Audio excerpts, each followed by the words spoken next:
Non, mais enfin, ils sont grands, ils sont capables de faire des choses, c'est pas... On peut leur faire confiance. Alors, avant d'entendre deux lectures ce matin, la première dans le livre des Actes au chapitre 2, les versets 1 à 13, et puis dans l'Épître aux Romains au chapitre 8, les versets 8 à 17. Avant cela, je vous invite à vous unir dans la prière.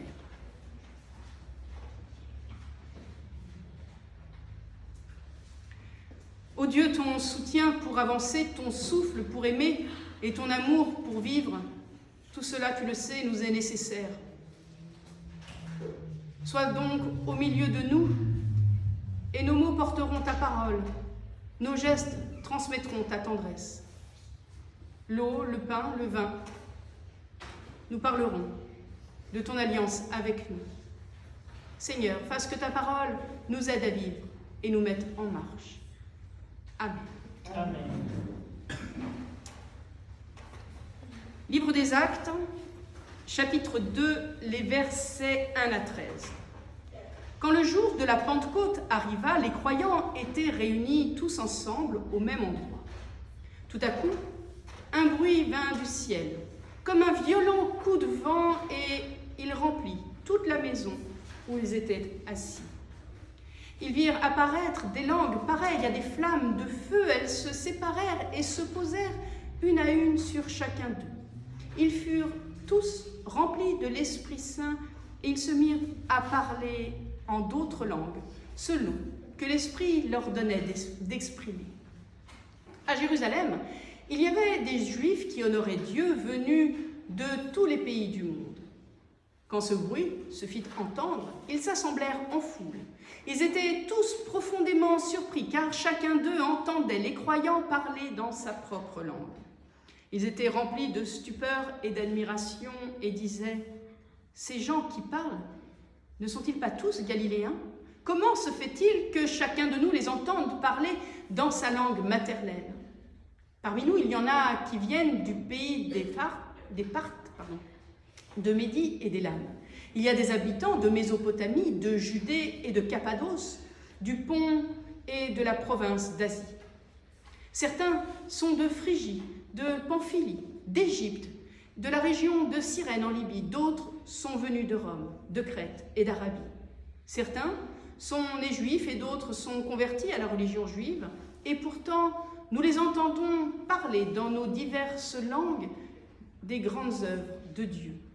Ils étaient tous remplis de stupeur et ils ne savaient plus que penser. Ils se demandaient les uns aux autres qu'est-ce que cela signifie. Mais d'autres se moquaient en disant « ils sont complètement ivres ». Dans l'Épître aux Romains, au chapitre 8, je vous invite à entendre maintenant les versets 8 à 17. Ceux qui s'inscrivent dans une logique humaine ne peuvent pas plaire à Dieu. Mais vous ne vivez pas selon la logique humaine, vous vivez selon l'Esprit Saint, puisque l'Esprit de Dieu habite en vous. La personne qui n'a pas l'Esprit du Christ ne lui appartient pas. Si le Christ est en vous, votre corps reste tout de même destiné à la mort à cause du péché, mais le souffle de l'Esprit est vie en vous, parce que vous avez été rendus justes devant Dieu. Si l'esprit de celui qui a ressuscité Jésus d'entre les morts habite en vous, alors Dieu, qui a ressuscité le Christ d'entre les morts, donnera aussi la vie à votre corps par son esprit qui habite en vous. Ainsi donc, frères et sœurs, nous avons des obligations, mais non envers la faiblesse humaine pour vivre selon sa logique, car si vous vivez selon cette logique, vous allez mourir. Mais si par l'Esprit Saint, vous faites mourir le comportement de votre être égoïste, vous vivrez. Toutes les personnes qui sont conduites par l'Esprit de Dieu sont enfants de Dieu, car l'Esprit que vous avez reçu n'est pas un esprit qui vous rend esclave et qui vous remplit encore de peur, mais c'est l'Esprit Saint qui fait de vous des enfants de Dieu et qui vous permet de crier à Dieu « Abba, Père ». L'Esprit de Dieu atteste lui-même à notre esprit que nous sommes enfants de Dieu. Nous sommes ses enfants, donc nous sommes aussi ses héritiers, oui, héritiers de Dieu, héritiers avec le Christ, car si nous souffrons avec lui, nous serons aussi avec lui dans sa gloire. Seigneur, ta parole est une lampe à nos pieds, une lumière sur nos sentiers. Ta parole est la vérité, sanctifie-nous par ta vérité. Amen. Amen.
Chers frères et sœurs, est-il possible qu'un homme, une femme, puisse changer complètement d'un instant à l'autre? Est-il possible aussi de passer instantanément de la peur à la confiance, de la timidité au courage, de la faiblesse à l'assurance? Sincèrement, est-ce que vous y croyez? Quand on entend le récit de la première Pentecôte, on se demande comment les disciples ont pu ainsi changer complètement. Quelques instants auparavant, nous dit le texte, ces hommes avaient peur. Ils se cachaient derrière des portes closes parce qu'ils étaient terrorisés par la peur même qu'on puisse les découvrir. De plus, c'est important probablement de le rappeler, on les croyait un peu gauches, mal dégrossis, maladroits, pas vraiment éduqués. Ce sont, il faut le rappeler aussi, des gens de la terre, de la mer, mais en tout cas, ce qui est sûr, c'est qu'il ne s'agit pas là de personnes cultivées, de personnes érudites. Et puis, voici, que tout à coup, ils sont debout, ils n'ont plus peur, ils ne sont plus timides, et ils parlent. Ils se mettent à parler même devant tout Jérusalem, devant des personnes de la terre entière, nous dit le texte, ou presque. Et ils parlent même, nous dit le texte de Pentecôte, dans d'autres langues. Ils savent, pour le dire autrement, utiliser les bons mots, ceux qui touchent, ceux qui vont droit au cœur. Ils sont devenus des experts de la parole. C'est étonnant. Vous y croyez?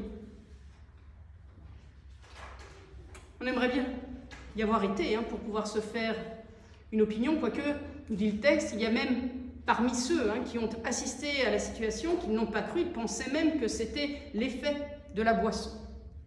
Alors vous savez quoi? Moi je crois que les choses se sont en réalité passées autrement. Pas autrement que nous le dit le texte biblique, mais autrement que ce qu'on imagine et que le texte biblique nous dit pourtant. On a l'impression là que les disciples sont devenus tout à coup plus forts, plus érudits, plus intelligents, pour le dire autrement, plus téméraires. Eh bien, je crois qu'au contraire, c'est l'inverse. Ils sont là devenus plus faibles, ou plutôt, ils ont accepté de laisser parler leur faiblesse, de laisser parler leur fragilité, et cela pour la première fois. Ils le font sans honte, ils le font sans peur, et pour moi, c'est là qu'il y a un véritable changement. Grâce à l'Esprit, ils ont eu le courage enfin de se dire en vérité, de dire ce qu'ils avaient profondément sur le cœur, de dire aussi leur pauvreté, de dire probablement leur foi intime. Et c'est pour cela que tant de personnes différentes se sont senties touchées au cœur même. Alors, je vous explique. Nous aussi, nous sommes souvent, on le sait, enfermés dans nos peurs. Nous avons peur de l'autre, peur de la différence et probablement avant tout peur de l'échec. Parce que nous nous sentons bien souvent fragiles, parce que nous avons été blessés ou que nous avons peut-être peur d'être blessés à nouveau. Nous avons peur d'être critiqués, peur évidemment de notre propre faiblesse. Nous manquons de confiance en nous et nous laissons notre vie être envahie par la tristesse ou par la dépression. Oui, bien, nous cherchons à prouver quelque chose, alors en réponse, avec l'agressivité, et nous savons que c'est une faute. Nous voulons toujours réussir à être reconnus. Ces peurs même, ces désirs font comme une sorte d'écran, une sorte de mur entre nous et les autres. Ils nous empêchent aussi d'être simplement vrais. Ils nous empêchent aussi de montrer notre véritable visage. Souvent, nous avons une image négative de nous-mêmes et nous cachons notre pauvreté de peur qu'elle soit révélée au grand jour. Alors, nous nous mettons à jouer un rôle, nous mettons un masque pour nous montrer bien sûr plus fort que nous le sentons en réalité. Alors pour les disciples, c'était la même chose. Durant 3 ans, ils ont appris petit à petit à enlever, à déposer leur masque, à laisser parler leur cœur, à faire tomber aussi la peur, cette peur d'être blessés. Jésus leur a appris à accepter leur fragilité, à dire ce qui criait au fond d'eux-mêmes et qu'ils n'avaient jamais osé dire jusque-là. Il leur a aussi appris à laisser parler leur cœur, à crier à Dieu comme un père de tendresse, comme nous le rappelle l'apôtre Paul. Abba, Père. Il leur a appris à accepter et à exprimer ce manque en eux, ce manque qui creuse une attente toujours en nous. Et Jésus leur a promis l'Esprit, cet Esprit pour remplir ce manque. L'Esprit, on peut le trouver aussi sous une autre forme, on peut le trouver sous le nom de Paraclet, celui qui répond littéralement au cri.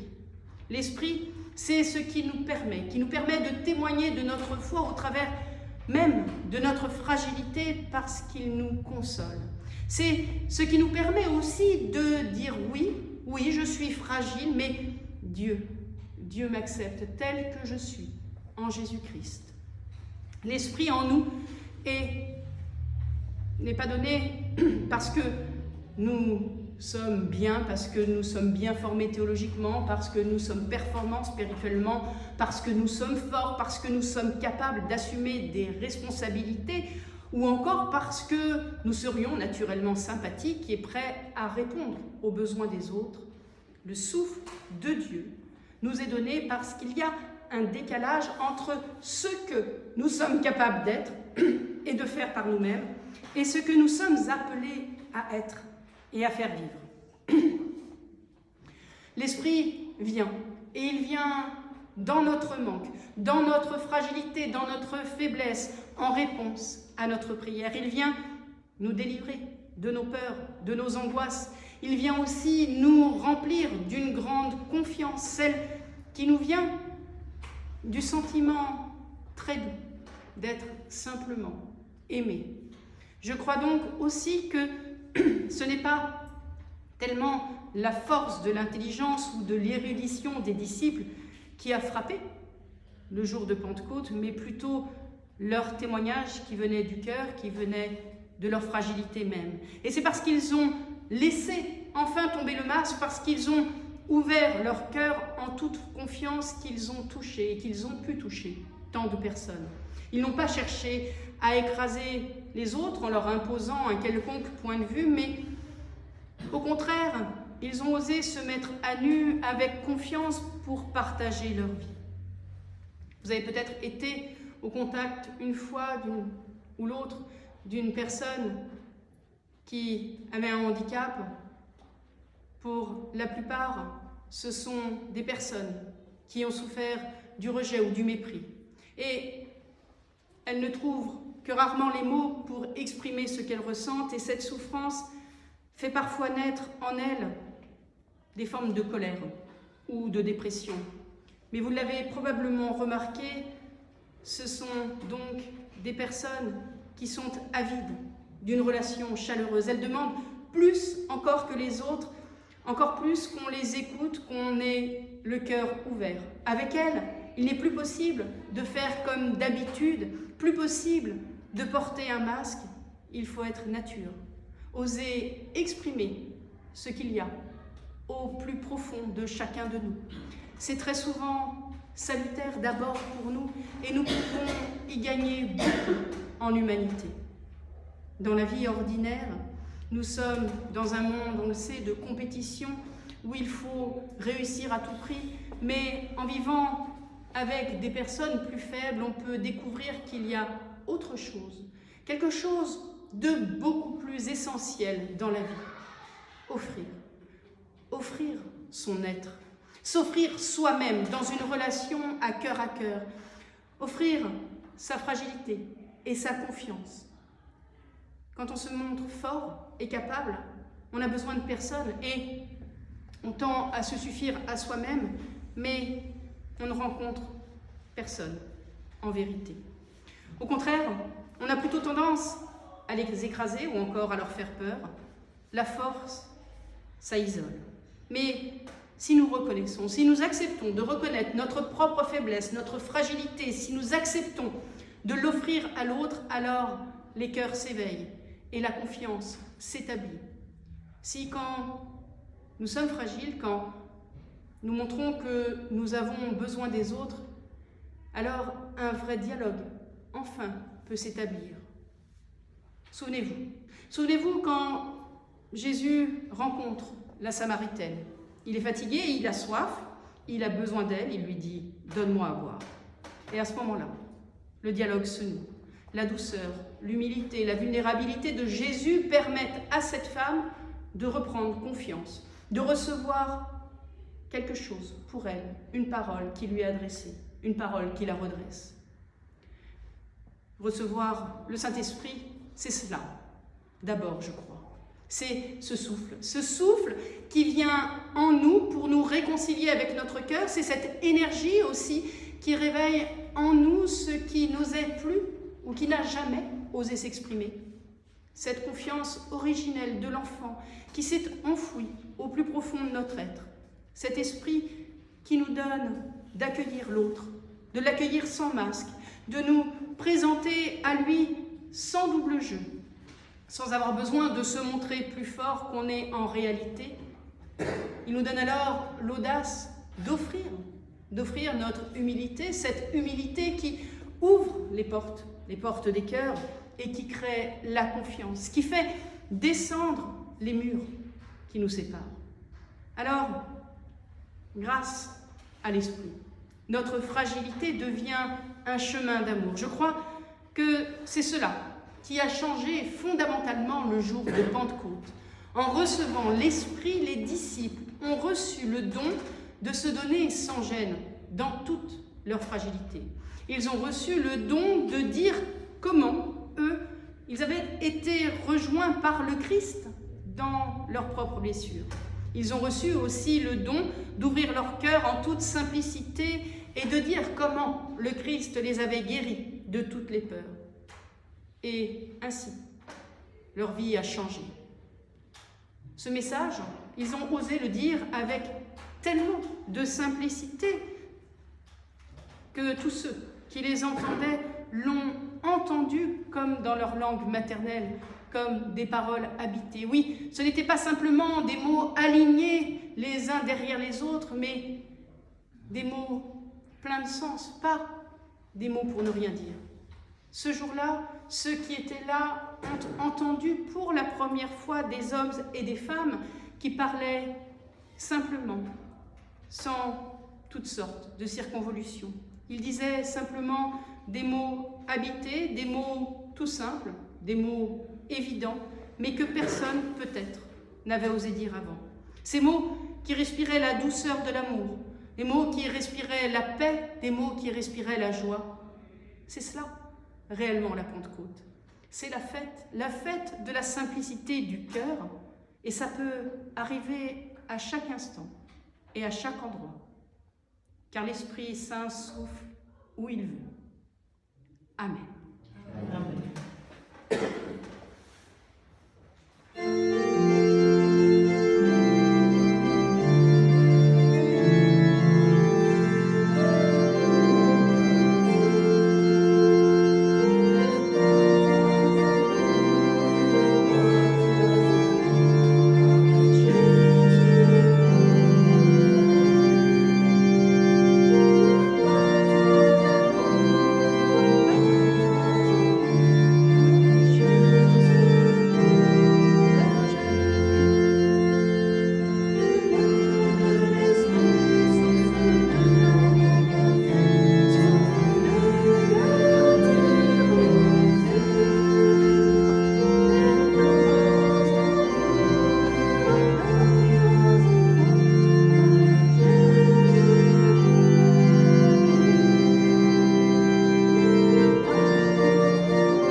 Je vous invite à vous lever pour chanter les 4 strophes du cantique 530.